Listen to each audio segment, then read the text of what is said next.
Hey, Brian Sensei here. In this video, I'm going to show you how to use artificial intelligence to generate custom graphics and images using Adobe Express. Let's check it out.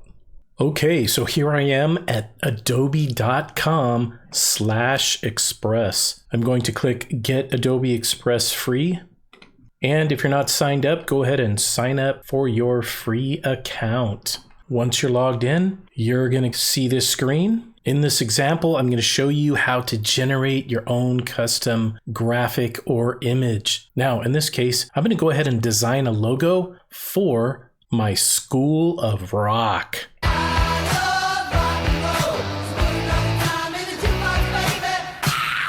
So I'm going to click on logo here, and I can either create from scratch or browse templates. I'd like to create from scratch because I'm going to use generative AI. Okay, once we're in here, we're going to see over here on the left, make sure you're clicked on media. And in here, we can upload something from our device. However, I need to create something, so I'm going to go here to text to image. That's right, this is your generative AI. When I click this, it's going to ask me what image size I want. I'm going to go ahead and stick with this square 1x1.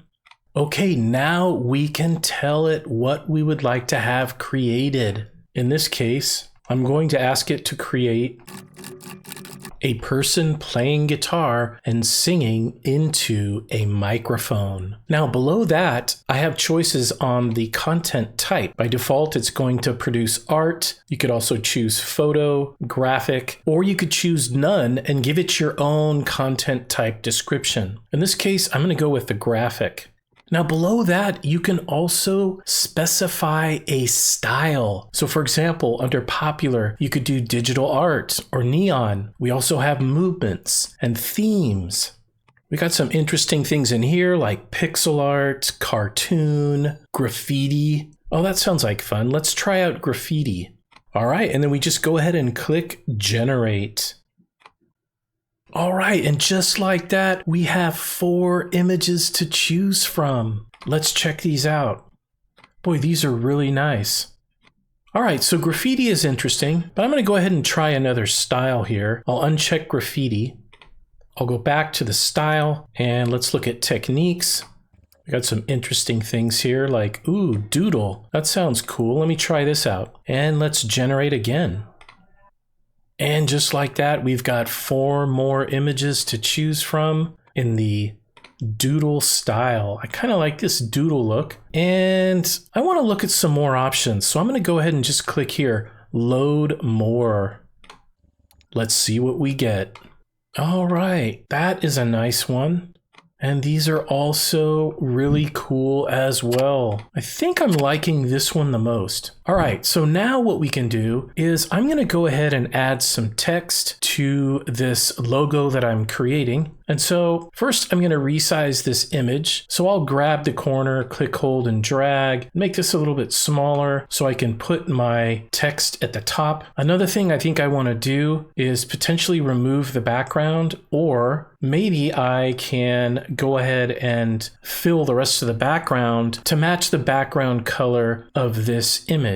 To do that, I'm going to go up here to background color, and I can choose a color here. Here's some recommended colors. I could go to more colors and choose something. But what I love about this is the color picker right here. Click on this little eyedropper, and now you can just mouse over the color you would like.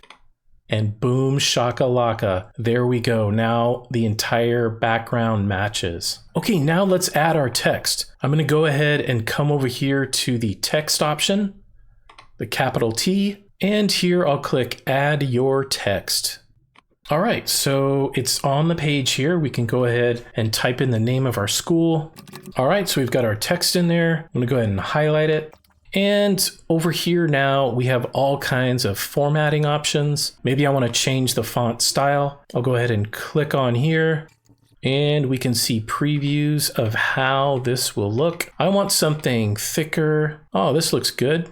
Go ahead and select that. And we can also look at text layout. We have default or dynamic.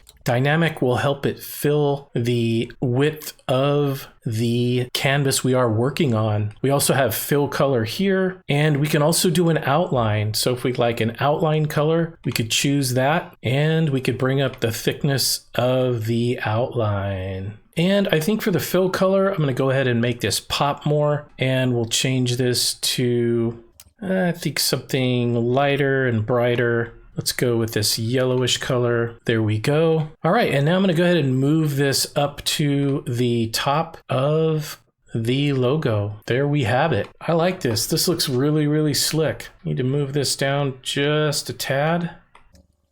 And there it is, folks. All right, now we need to save it. So I'm going to come up here where it says Untitled and just click here and give it a name. Hit enter. And now we have that saved. This will be saved under your stuff right here, this folder. Now you can go ahead and download this image over here at the top right. We'll click on download, and you have file format options. You can do a PNG, you can do a JPEG, or you can do a PDF. If you have a transparent background, you're going to want to make sure you use the PNG option. And we'll click download. Gathering data, optimizing, and now we can save it here in our local file folders. All right, and that is it. That's how you use generative AI in Adobe Express. If you liked this video, please let me know in the comments below. Also, if you want to see more of these videos, consider subscribing to my channel and click the notification button so you can be notified every time I post new videos. It doesn't cost you anything to do this, and it will help me keep my channel going. Also, if you have a specific tech tip you'd like me to create, please let me know by completing the form in the description below. And I'll see you on the next one.